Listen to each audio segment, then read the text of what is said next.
स्वागत है आपका और आपके साथ मैं हूं स्मिता रिशाल। अप्रैल में रिकॉर्ड एसआईपी के साथ म्यूचुअल फंड निवेशकों का जोश काफी हाई है। ऐसे में सब जानना चाहते हैं कि इस समय किन सेक्टर्स में आने वाली है बड़ी तेजी और कौन से फंड्स करेंगे कमाल। वेल्थ क्रिएशन के लिए कैसे करेंगे पोर्टफोलियो एलोकेशन और किन एनएफओस में है निवेश का मौका। इन्हीं सब मुद्दों पर बात करने के लिए हम लेकर आए हैं ये स्पेशल शो म्यूचुअल फंड की मास्टर क्लास।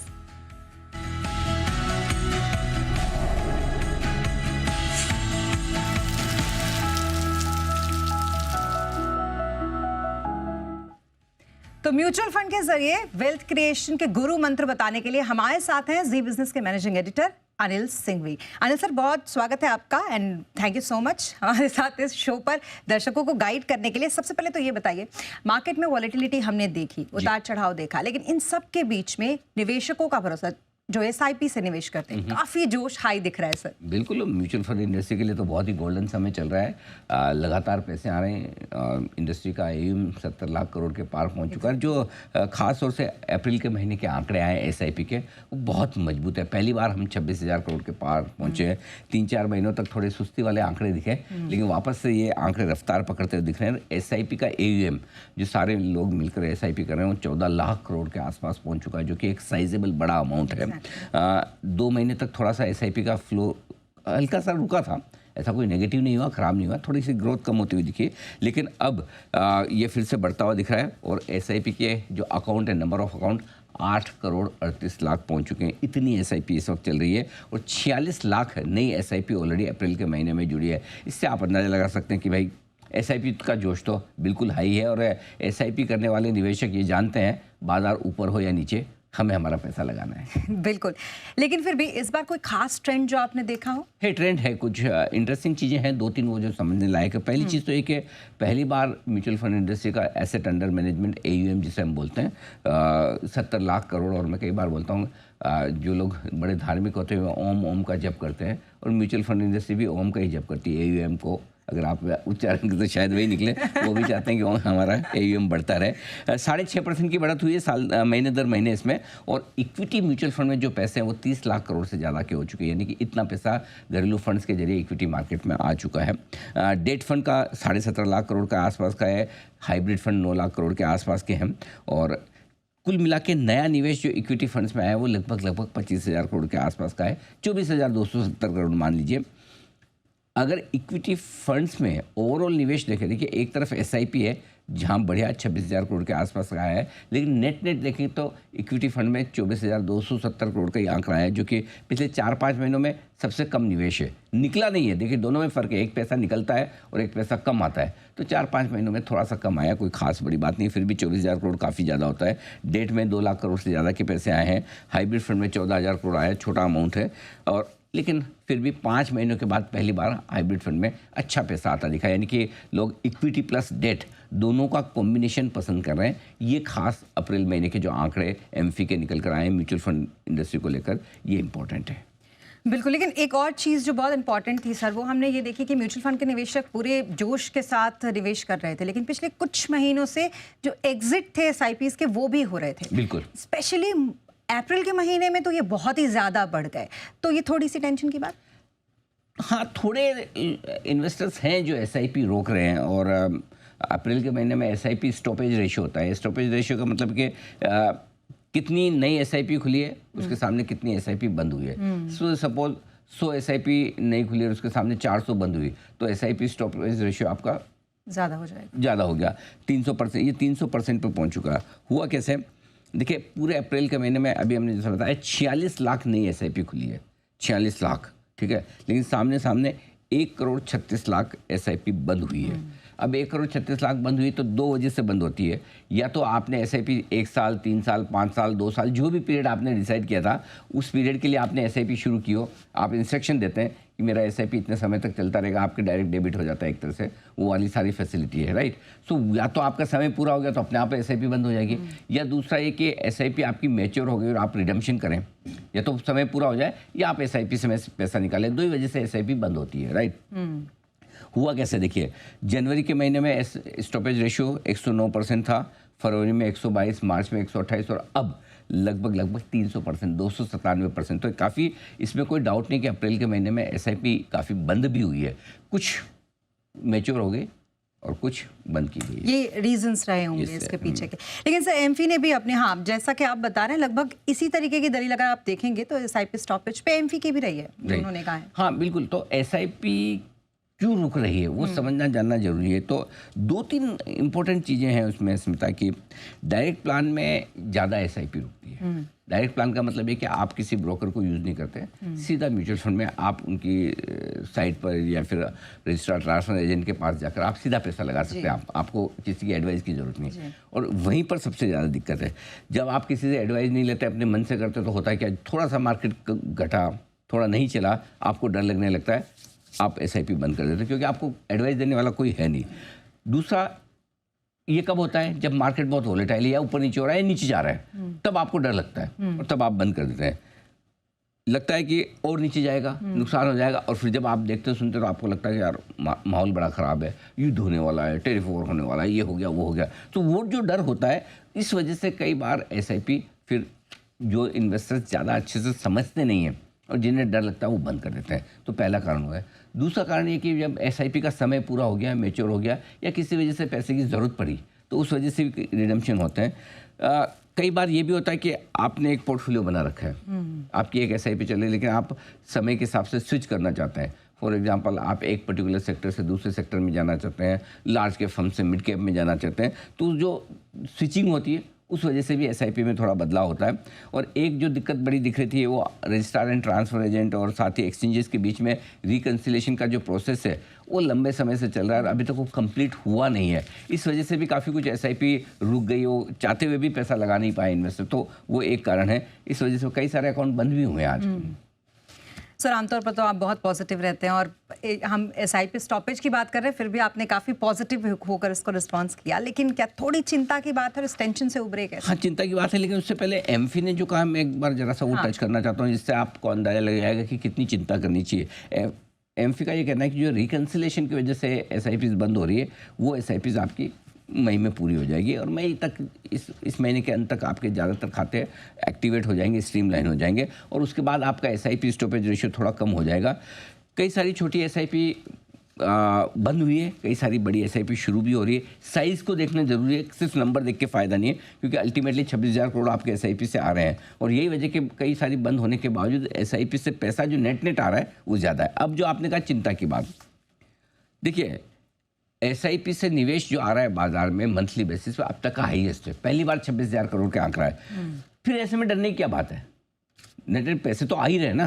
अब ठीक है, कुछ एसआईपी बंद हो रही है, एसआईपी रोकने की रेट बढ़ रही है, लेकिन ऐसी बहुत चिंता की बात नहीं है, और इस तरह के वोलेटाइल और थोड़े अनसर्टेन मार्केट में भी पैसा तो आ रहा है। तो मेरा ये मानना है कि ये पूरा जो ट्रैक रिकॉर्ड है, ये इन्वेस्टर्स का भरोसा इक्विटी मार्केट में दिखाता है। तो इसलिए आप यूँ कहते हैं ना, हर रोज आप हर महीने ये सोचें कि सब बढ़िया ही हो, बट ओवरऑल ठीक है, कोई चिंता की बात नहीं। बिल्कुल, और अच्छी बात यह है सर कि पैसा हर जगह से आ रहा है। अब टियर 2, टियर 3 सिटीज में देखेंगे तो वहाँ भी पॉपुलैरिटी वहाँ से ज़्यादा आ रहा है। हाँ बिल्कुल, आजकल वहाँ से ज़्यादा आ रहा है। कभी कभी क्या होता है कि इस तरह के मार्केट में जब थोड़ा नीचे आता है, जो ज़्यादा समझदार लोग होते हैं, जो अपने आप को ज़्यादा समझ, वो पैनिक कर जाते हैं। जो कम समझदार और किसी भी भरोसेमंद आदमी पे वो सोचते हैं कि हाँ भाई ये मुझे सही गाइड करेगा, वो उल्टा फ़ायदा उठा जाते हैं। वो खराब मार्केट में जो ज़्यादा दिमाग लगाते हैं ना, वो एसआईपी बंद करके निकल जाते हैं। ये एडवाइस रहेगी आपको कि ज़्यादा दिमाग ना लगाएं। कम से कम बंद करनी भी है ना किसी को, तो अच्छा मार्केट हो तब बंद करो, खराब में बंद मत करो भाई। एसआईपी बनी ही खराब मार्केट के लिए, लेकिन लोग करते उल्टा, मार्केट ठीक हुआ अब किस में लगाऊं, जब खराब चल रहा है बंद कर दूं, उल्टा करो। सोच आपकी एकदम परफेक्ट है, एक्शन उल्टा कर लो। हाँ। और अगर उसमें स्टेप अप की बात करो तो लोगों को लगता है ये क्या कह रहे हैं फिर। एब्सोल्युटली, तो अगर आप बढ़ा पाएँ बहुत अच्छी बात है, न बढ़ा पाएँ तो कम से कम जो चल रहा है उसे मेंटेन रखें। और जब भी एसआईपी बंद करने का मन करिए, हमारे मार्केट बहुत अच्छा है ना, गर्म है ना, तो बंद करना है, खराब मार्केट में नहीं। बिल्कुल सर, आप थोड़ा सा गाइड कर दीजिए हमारे दर्शकों को और बताइए ज़रा आगे कहाँ निवेश के मौके देख रहे हैं आप। देखिए, इस महीने के लिए हमने एक सेक्टर आपके लिए चुना है, जो हमारे निवेशक हैं, जो कई बार लोग कहते हैं कि भाई आप बाकी तो बता ही देते हो, कभी सेक्टरल फंड भी बताओ। मैंने कहा चलो ठीक है, इस बार आपको एक सेक्टर है, वो है आईटी, टेरिफ वॉर की वजह से आईटी शेयरों की पिटाई हुई थी, लेकिन एक के बाद अब टेरिफ पर डील्स होने शुरू हो चुकी है। ब्रिटेन की हो गई, चाइना के साथ बात चल रही है, हमारी भी हो जाएगी। तो अमेरिका के जो मंदी में जाने का डर था, 2 महीने पहले रिसेशन का डर लग रहा था सबको, अब वो निकल गया। तो ऐसे में भारतीय आईटी कंपनियां जो अमेरिका में कारोबार करती हैं, उनके कारोबार पर ज़्यादा असर पड़ेगा नहीं। तिमाही नतीजे भी आईटी कंपनियों के ठीक रहे, गाइडेंस कोई खास ख़राब किसी का है नहीं। डिविडेंड यील्ड बहुत बढ़िया है आईटी शेयरों का, अभी भी 4-4.5% के आसपास डिविडेंड यील्ड है। 6% के आसपास डिविडेंड यील्ड आती तो बड़े आकर्षक हो जाते हैं, बड़ा पैसा कमा रहे हैं। ऐसे में बेस्ट है कि आप आईटी म्यूचुअल फंड्स में आप एसआईपी करें, मंथली एसआईपी कर लीजिए। 1 से 3 साल के व्यू से आप आईटी म्यूचुअल फंड में एसआईपी कीजिए। इसमें एक बड़ा फ़ायदा और है स्मिता, वो ये कि जब आप आईटी फंड में एसआईपी करते हैं तो आपको 2 तरह का एक्सपोजर और मिलता है। एक तो आईटी कंपनियां तो जो है वहीं हैं, कई सारे डिजिटल फंड हैं, उसमें आईटी और डिजिटल फंड, उनमें न्यू एज ई कॉमर्स कंपनियां भी है, कोई डिलीवरी हो गया, कोई जोमेटो हो गया, कोई स्विगी टाइप के, तो आपको एक बड़ा बुके वो मिल जाता है जो हाई ग्रोथ वाली कंपनियां। दूसरा, कुछ फंड ऐसे हैं जिन्होंने विदेशी आईटी स्टॉक्स में भी पैसा डाल रखा है, तो ग्लोबल लेवल पर भी अगर आपको माइक्रोसॉफ्ट चाहिए, गूगल चाहिए, तो वो आपको एक्सपोजर मिल जाता है। तो ये फ़ायदा। और कौन से फंड मुझे पसंद है आईटी स्पेस में, 3 फंड मैं आपको सजेस्ट करता हूँ। आप चाहे तो तीनों में एसआईपी करें या आप अपनी पसंद से चुन लें। SBI technology opportunities fund, Tata digital India fund और आदित्य बिरला सन लाइफ डिजिटल इंडिया फंड। इन 3 में आप एसआईपी करने का सोच सकते हैं। जी हाँ, तो ये है आईटी सेक्टर्स के वो फंड्स जिसमें आप एसआईपी करने का सोच सकते हैं। अनिल सर की राय। और अब वक्त हो गया है फंड ऑफ द मंथ का।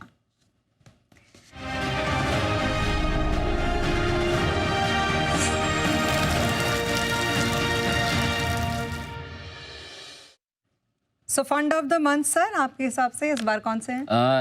फ्लेक्सी कैप फंड सबसे पहले ये रहेगा, क्योंकि फ्लेक्सी कैप फंड की सबसे बड़ी खासियत ये कि इनमें तीनों में होता है इन्वेस्टमेंट। लार्ज कैप भी होगा, मिड कैप भी होगा, स्मॉल कैप भी होगा, राइट। लेकिन इसमें वो लिमिट फिक्स नहीं है। मल्टी कैप फंड में कैसे लिमिट फिक्स है, 25% तीनों में होना चाहिए। यहाँ पर लिमिट फिक्स नहीं, यहाँ पर फंड मैनेजर के दिमाग से काम होता है। अगर उसको लगता है कि मुझे लार्ज कैप में एक्सपोजर बढ़ाना है, मार्केट अच्छा आ गया, लार्ज कैप करके स्मॉल कैप मिड कैप में बढ़ाना है, तो उसको वो चॉइस है, उसके पास ऑप्शन है और वो अपनी मर्जी से घटा बढ़ा सकता है। इक्विटी में मिनिमम 65% तो उनको रखना ही रखना है। इसमें फ़ायदा है कि आपको एक तरह से पोर्टफोलियो का डाइवर्सिफिकेशन तो मिल ही जाता है और साथ ही फंड मैनेजर की एक्सपर्टाइज। तो जिस फंड मैनेजर पे आपको भरोसा हो कि भाई ये फंड मैनेजर ऐसा है ना, ये मार्केट की टाइमिंग एकदम परफेक्ट करता है, कब लार्ज कैप में जाना है, कब मिड कैप में जाना है, तो इस तरह के जो फंड है वो फ्लेक्सी कैप फंड आपके लिए बहुत काम कर सकता है। सबसे बड़ी बात फ्लेक्सी कैप फंड में पैसा लगाने का ये फ़ायदा है कि आपको ये नहीं सोचना पड़ता कि अभी कौन सा किस तरह के शेयर चल रहे हैं, वो दिमाग फंड मैनेजर अपने आप लगा लेगा। तो 3 फंड ऐसे हैं जो मुझे इसमें पसंद है और मेरा ऑल टाइम फेवरेट एक तो पराग पारिक फ्लेक्सी कैप फंड है ये, जो 1 लाख करोड़ के आसपास का AUM इसका पहुंच चुका है, वन ऑफ द बेस्ट है। HDFC flexi cap fund 75,000 crore के आसपास का है, कोटक 50,000 करोड़ के आसपास का। तो तीनों फंड हैं अच्छे हैं, आपको जो पसंद आए। इसके अलावा भी कुछ लोग छोटे AUM के फंड भी पसंद करते हैं, तो कई सारे छोटे AUM के फंड है, कोई इन्वेस्को हो गया, कोई मेरे हो गया, कोई हेलियोस हो गया, ये भी अच्छे फंड है। तो आप जिस फंड मैनेजर में, इसमें आपको देखना ये आपको फंड मैनेजर पसंद आना चाहिए, तो उसका फंड मैनेजर अगर आपको पसंद है, इनमें पैसा आप लगा सकते हैं। जी, और फ्लेक्सी के अलावा सर मल्टी एसेट एलोकेशन? बिल्कुल, मल्टी एसेट एलोकेशन जैसा आपको पता ही कि मेरा ऑल टाइम फेवरेट है और उसका एक रीज़न भी है इसमें। उसमें क्या होता है कि कई बार है ना, हमें पता ही नहीं होता है हमें कौन सी चीज़ कितनी खरीदनी, ठीक है। आमतौर पर क्या है, आपको ऐसे लोग मिलेंगे वो कहेंगे कि मैं 100% पैसा, मेरा तो सारा इक्विटी में, और कोई ये बोले मैं तो हाथ ही नहीं लगाता शेयर को, जुआ है, सट्टा है, मुझे तो लगाना ही नहीं। तो दोनों तरह के लोग मिलेंगे आपको, जो सारा उधर ही डाल रहे हैं और कुछ ऐसे मिलेंगे जो बिल्कुल नहीं डालते हैं, और जो डाल रहे हैं वो सारी की सारी ट्रेडिंग कर रहे हैं। दोनों तरह के गलत है। सारा पैसा आप इक्विटी में डालते हो वो भी गलत है और बिल्कुल नहीं डालते वो भी गलत है, क्योंकि नहीं तो आप बना नहीं पाएंगे। तो अब कितना डालें, अभी कितना डालेगा जवाब कहाँ से आएगा, ये इस मल्टी एसेट एलोकेशन फंड में आएगा। इसमें क्या है, मिनिमम 3 एसेट क्लास में पैसा लगाते हैं। तो 3 एसेट क्लास में क्या हो गया, एक तो इक्विटी हो गई, दूसरा आपका फिक्स इनकम हो गया और तीसरा गोल्ड हो गया, ठीक है। तो अब आपको कहीं भी किसी में भी तेजी बने फायदा हो जाता है। अगर मंदी भी हो तो कोई कोई आपको बचा लेता है। पीछे गोल्ड में इतनी तेजी, एग्जैक्टली, इक्विटी मार्केट घटा तो गोल्ड बढ़ गया, तो आपके रिटर्न थोड़े बेहतर हो जाते हैं। डेट में तेजी बन रही है तो डेट आपको सपोर्ट दे देगा। सो इसमें सिस्टम ऐसा है कि मिनिमम 65% पैसा इक्विटी में रखना जरूरी है, तो ये आपको इक्विटी फंड का टैक्सेशन बेनिफिट मिलता है। तो अगर आप बजाय इसके कि मैं कितना गोल्ड ले लूँ कितनी एफडी या डिपॉजिट्स में या कोई बॉन्ड फंड लूँ, बेहतर है आप मल्टी एसेट एलोकेशन फंड ले लो। तीनों का एक्सपोजर मिल जाएगा। नंबर 1, टैक्स बेनिफिट आपको इक्विटी के मिलेंगे और आपको टेंशन लेने की जरूरत नहीं मैं कितना कितना पैसा किस में लगाऊं। सो अगर सिर्फ इक्विटी में लगाना है, फ्लेक्सी कैप फंड है। अगर आपको सारी एसेट क्लास में लगाना है तो मल्टी एसेट एलोकेशन फंड, और इसमें कुछ फंड जो अच्छे हैं जो आप कंसिडर कर सकते हैं। ICICI Pru multi asset allocation fund, SBI multi asset और UTI मल्टी एसेट। अब मैं कुछ फंड आपको दे रहा हूँ, इसका मतलब नहीं कि बाकी के फंड अच्छे नहीं है ये मत समझिएगा। फंड मोर और लेस बहुत ज़्यादा फर्क नहीं है किसी भी एक फंड, वो फंड में की स्ट्रेटेजी की वजह से थोड़े रिटर्न कम ज़्यादा हो जाते हैं। सो फंड ज़्यादातर अच्छे हैं, आप अपना थोड़ा सा स्टडी कर लें। सिर्फ एक वजह से कोई भी फंड में पैसा न लगाएं कि पिछले 1 साल में इसने बहुत कमाई करके दी है तो ये आगे। कई बार ऐसा होता है जो पिछले 1 या 2 साल में ज़्यादा कमाई करने वाले फंड है वो अगले 1-2 साल में थोड़े ठंडे हो जाते हैं। तो आप ये देख के लगाएं, बट अदरवाइज ये कुछ फंड है जो आप कंसिडर कर सकते हैं। तो ये सजेशंस अनिल सर की तरफ से आपके लिए, और जैसा कि उन्होंने बताया उस तरीके से आप इसमें इन्वेस्ट कर सकते हैं। अब नजर डालेंगे NFO कॉर्नर्स में।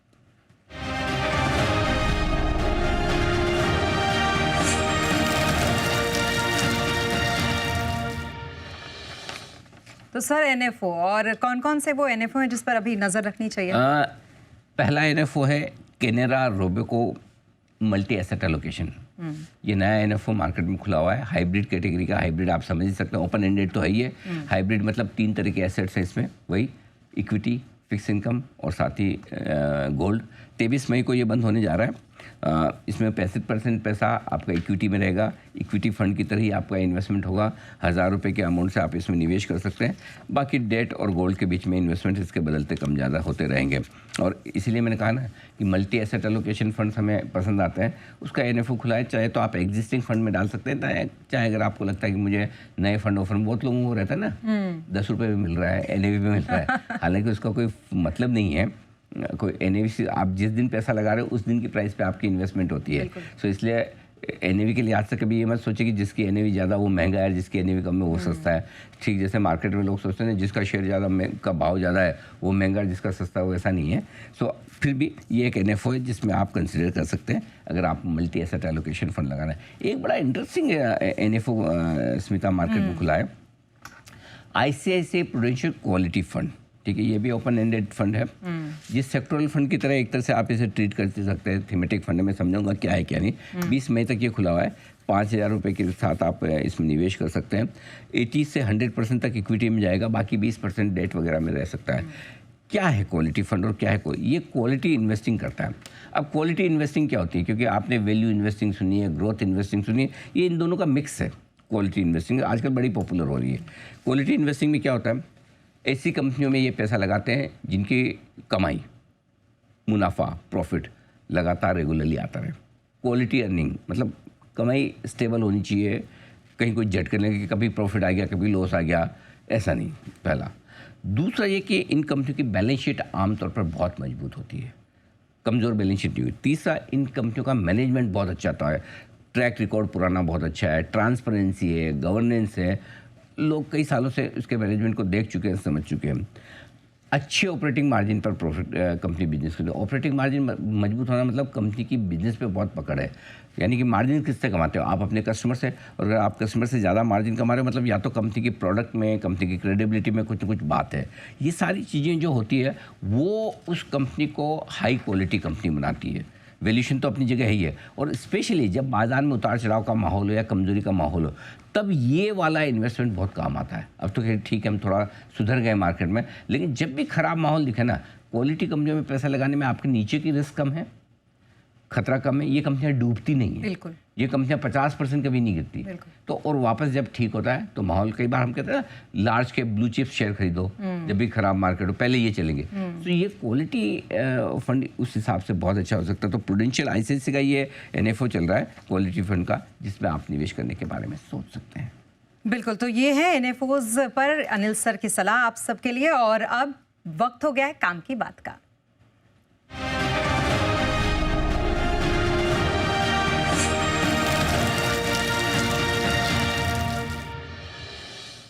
और ये सबसे इम्पोर्टेंट होता है हमारे पूरे शो में, जो हम सबसे आखिर में बात करते हैं। सर, काम की बात आपकी तरफ से। देखिए, आमतौर पर आप अपने स्पाउस को दो ही तरीके से खुश कर सकते हैं, स्पेशली ये पुरुषों के लिए। या तो आप उनको गोल्ड ज्वेलरी खरीद के दें, राइट, और अगर आपके पास ज़्यादा ताकत है तो अच्छा सा घर खरीद के दें। बिल्कुल। ठीक है, तो गोल्ड ज्वेलरी जो खरीद के देंगे तो उसी की है। हाँ। घर कई बार ऐसा होता है आप अपने खुद के नाम पे ले लो कि भाई मैं घर खरीदा मेरे नाम पे ये वो, लेकिन इसमें और ज़्यादा खुश करना हो तो एक काम की बात बताओ, घर आप अपनी पत्नी के नाम पे खरीदें, वो ज़्यादा फायदे का सौदा आपके लिए, दोनों से गृह शांति तो रहेगी, टैक्स बेनिफिट भी मिलेंगे। मैं बताता हूँ कैसे। देखो अब ब्याज दरों में कटौती होना शुरू हो गई, 2 बार रेट कट हो चुके हैं और ब्याज दरें घटेंगी आगे चलते हुए भी। और अगर इस ब्याज दरों की कटौती का फ़ायदा और टैक्स छूट का फ़ायदा आप उठाना चाहते हैं तो आपके लिए बेहतर है कि आप जो भी घर खरीदने जा रहे हैं वो अपनी पत्नी के नाम पे लें। 2-3 कारण हैं। पहला तो ये कि कई सारे बैंक्स ऐसे हैं जो महिलाओं जब उनको जो लोन देते हैं उनमें वो ब्याज दर थोड़ी सी कम लेते हैं, 0.5% के आसपास की ब्याज दर का, आधा कोई 5% basis point, 10 basis point, 50 basis point, 25 basis point, आप चेक कर लें। जिस किसी भी बैंक से बात करें उनको पूछो अगर महिला के नाम पे है तो कम मिलेगा ना, वो पूछिए तो वो बोलेंगे हाँ जी 10 बेसिस पॉइंट, और 10 बेसिस पॉइंट कम नहीं होता है, 8% लग रही है, 7.9% में 20 साल के लोन में इतने पैसे बचते हैं आप सोच नहीं सकते। ये है। अब इसमें रिक्वायरमेंट क्या है कि फर्स्ट एप्लीकेंट जो होंगी ना वो महिला होना ज़रूरी है। तो तभी उनके नाम को फर्स्ट नाम माना जाएगा। अच्छा, इसमें एक फ़ायदा और है, आमतौर पर महिलाओं के नाम पे जब आप रजिस्ट्री कराते हैं तो 1% की ड्यूटी जब महाराष्ट्र में है 1%, 6% की बजाय 5% ही लगती है। अलग अलग राज्यों में अलग है, तो आपको ड्यूटी भी कम लगती है, स्टैम्प ड्यूटी आपकी बच जाती है। एक और फ़ायदा ये कि आप जॉइंट होल्डर बन जाओ पीछे, ठीक है, तो उसमें पत्नी भी खुश होगी, आप पीछे पीछे उनके हो, ठीक है। और उसमें फ़ायदा है कि जो होम लोन पर जो टैक्स बेनिफिट मिलता है दोनों 1.5 लाख तक के ले सकते हैं, ठीक है। और ब्याज पर जो टैक्स बेनिफिट मिलता है वो आप 2-2 लाख तक का दोनों ले सकते हैं। तो यही जो 1-1.5 लाख का आपका सेक्शन 80C में मिलता है, 2 लाख का 80D मिलता है, आपको डबल बेनिफिट है, बिल्कुल दोनों ले सकते हो। और इसके अलावा वो प्रधानमंत्री आवास योजना है, CLSS स्कीम्स जो है उसमें महिलाओं को ज़्यादा छूट भी मिलती है। यानी कि अगर आप अपने बेटर हाफ के नाम पर अगर घर खरीदेंगे और आप जॉइंट होल्डर बन जाएंगे या सेकंड एप्लीकेंट बन जाएंगे तो डबल फ़ायदा है, टैक्स में छूट मिलेगी, ब्याज सस्ता मिलेगा और वाइफ भी खुश हो जाएंगी। एक तीर से 2 निशान। हमारे तो कई निशान है। हाँ, कई सारे निशान हैं। सबसे बड़ा वाला लास्ट वाला जो आपने बहुत शुक्रिया सर, हमारे साथ इस शो में इतनी अच्छे तरीके से तमाम चीज़ों को समझाने के लिए, खास करके क्वालिटी इन्वेस्टिंग जो कि काफ़ी टेक्निकल हो जाती है और लोग थोड़ा उसको कम समझते हैं, उसको समझाने के लिए बहुत शुक्रिया सर। और इसी के साथ हमारे इस स्पेशल शो म्यूचुअल फंड की मास्टर क्लास में के इस सेगमेंट में अभी के लिए बस इतना ही। आप बने रहें जी बिजनेस के साथ।